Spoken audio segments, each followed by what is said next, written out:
Watch Press Secretary Karoline Leavitt reveal historic border numbers that the mainstream media doesn't want you to see. On another note, at our southern border, there is more massive news. Southwest border crossings in March fell to the lowest level in American history, down 94% from March of last year. Here's Karoline exposing the Biden border disaster compared to Trump's success. Under President Biden, when 137,000 illegal aliens poured across our wide-open southern border. Thanks to President Trump's leadership, Border Patrol agents are now back to doing the jobs they signed up for, securing the border, rather than serving as travel agents for illegal aliens. Now, even liberal media admits Trump's border policies are working. The Los Angeles Times captured the Trump effect on the border with a recent article. Their headline read, "California-Mexico border, once overwhelmed, is now nearly empty." With so few migrants coming into the U.S., they wrote, "Shelters that once served migrants have completely closed." Here's Leavitt exposes the horrific crimes committed by illegal aliens the Biden administration refused to deport. And an illegal alien who was released by the Biden administration into our country was just arrested in Georgia and charged with the horrific killing of Camelia Williams, a mother of 5 and grandmother.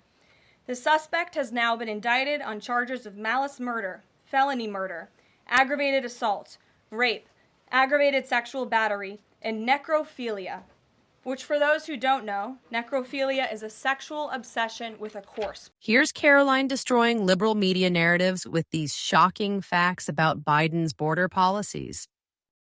This suspect was ordered to be removed in July 2023, but the Biden administration allowed him to stay.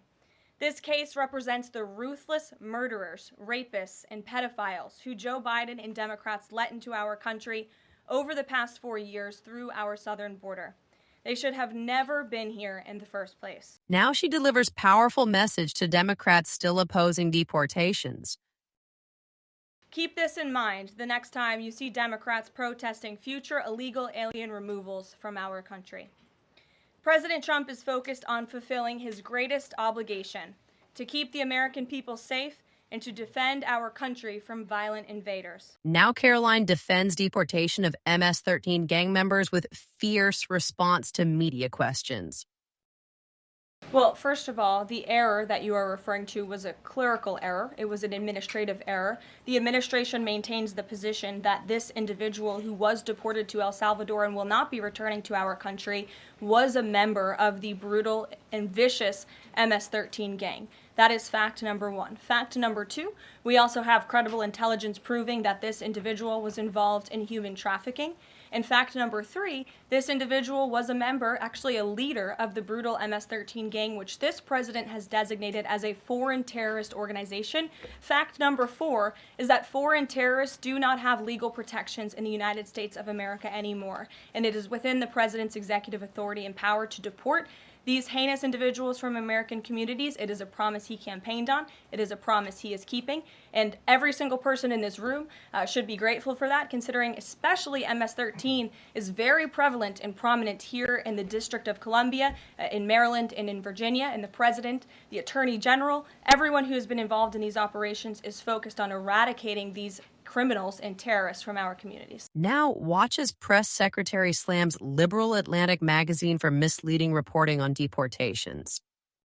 I'm glad you brought up this point again, because I would like to point out that if you just saw the headline from the insane, failing Atlantic magazine this morning, you would think this individual was Father of the Year, living in Maryland, living a peaceful life, when that couldn't be further from the truth. They didn't even mention in the title of that article, or even in the first paragraph, that this individual is an illegal criminal who broke our nation's immigration laws.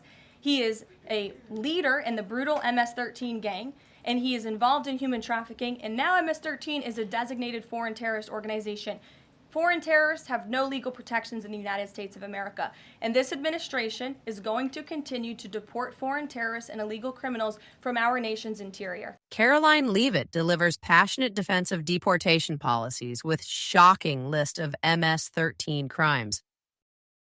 MS-13, may I remind each and every one of you, is a brutal and vicious gang They raped and strangled a 20-year-old autistic woman to death in Maryland. They hacked 4 people to death with machetes in a park on Long Island. They have kidnapped, sexually tortured, and shot a teenage girl in Texas after she insulted them, allegedly.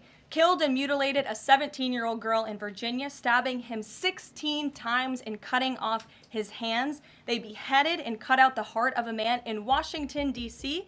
They raped and murdered a 13-year-old girl in California. They sex trafficked a slew of young girls, including one who was just 12 years old. Raped an 11-year-old girl in Brooklyn while her brother was in the room. Sex trafficked a 13-year-old in Maryland and Virginia. Miles away from this White House, even beating her 26 times on her backside with a baseball bat. Pressured homeless New Yorkers to undergo unnecessary surgeries such as spinal fusion in order to bolster their fraudulent lawsuits. These are vicious criminals. This is a vicious gang. And I wish that the media would spend just a second of the same time you have spent trying to litigate each and every individual of this gang who has been deported from our country as the innocent Americans whose lives have been lost at the hands of these brutal criminals. Please like and subscribe if you like our news clips.